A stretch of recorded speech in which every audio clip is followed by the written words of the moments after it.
You're yawning now, aren't you? We all know it's contagious, even if you're not tired.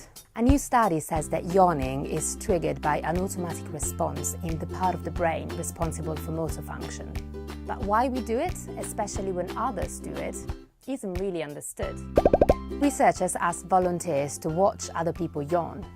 They found that our ability to resist yawning, especially when other people around us do, is limited.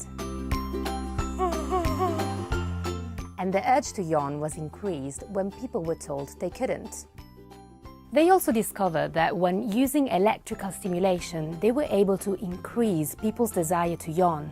This is important because understanding more about it could help treat other conditions like Tourette's, which involve the same area of the brain.